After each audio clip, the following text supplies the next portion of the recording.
கருப்பு படத்தில் வந்து ரொம்ப இன்னசென்ட்டாக வருவீங்க, ஆனால் இந்த படத்தில் அப்படியே ஆப்போசிட்டாக பண்ணியிருக்குன்னு சொல்கிறீங்க. மக்கள் வந்து இப்போ கொண்டாடுறாங்க, உங்களை தமிழ் மக்கள் வந்து கொண்டாடுறாங்க. இதே வந்து மலையாளத்தில் வந்து கருப்பு எப்படி போயிட்டு இருக்கு, இப்போ இந்த படம் வந்தால் உங்களுடைய இமேஜ் எப்படி இருக்கும் தமிழ்நாட்டில்? நல்லா இருக்கும். அவருக்கு இந்த ஃப்ரைடே ஒரு லவர் பாய் ஒரு படம் ரிலீஸ் ஆகுதுங்க நாளைக்கு. அவருக்கு நிறைய இமேஜ் இருக்கு கேரளாவில்.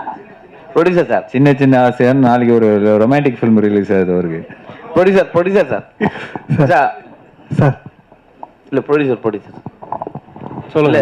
பேசும்போதெல்லாம் நீங்கள் ஒன்று சொன்னீங்க, அந்த டெரரிஸ்ட் குரூப்பை பற்றி நாங்கள் பேசல. அந்த டெரரிஸ்ட் குரூப்னு, அந்த டெரரிஸ்ட் குரூப்னா யாரு? எங்களை டெரரிஸ்ட் தான் சொல்றீங்களா?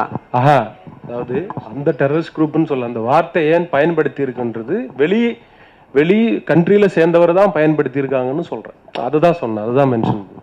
அதாவது இன்னொரு வேற்று கண்ட்ரியில சேர்ந்த ஒருத்தர் தான் அந்த வார்த்தை வந்து நம்ம ஆளுங்களை அது சொல்றாங்க. அதுதான் அந்த கதைக்களம்னு சொல்றேன் நான். எங்க மனநிலையில தான் இருக்கீங்க, டெரரிஸ்டா நினைக்கல அவங்க. இல்ல, அதே மாதிரி இன்னொரு கேள்வி, அனந்தன் காடு நீங்க டைரக்டர் ஹீரோ எல்லாம் சொல்றத பார்த்தா தமிழருக்கும் ஆனந்த காடா இருக்கும்னு நினைக்கிறேன். கண்டிப்பா ஆனந்த காடா இருக்குமான்னு தெரியல சார், தப்பான காடா இருக்கு.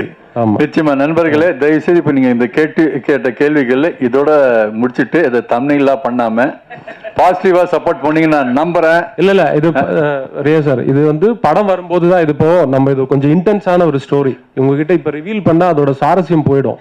நீங்க என்ன first half of the film is very very important. இப்ப நான் வந்து எல்லாத்தையும் உங்களுக்கு அது கன்வின்ஸ் பண்ணோம்னா என்னால இப்பயே கன்வின்ஸ் பண்ண முடியாது. கதையை சொல்லி சார் இதைத்தான் சார் நாங்க சொல்லியிருக்கோம் நான் சொன்னா அப்புறம் மூவிக்கு வந்து இது இல்லாம போயிடும் இல்லைங்களா? அதனால நீங்க பார்க்கும்போது நீங்க ரொம்பவே வந்து பாராட்ட தான் செய்வீங்க. அது தப்பான எந்த ஒரு நோக்கத்தோடையும் இந்த படம் எடுக்கல, தப்பான எந்த டயலாகும் இதுல கிடையாது.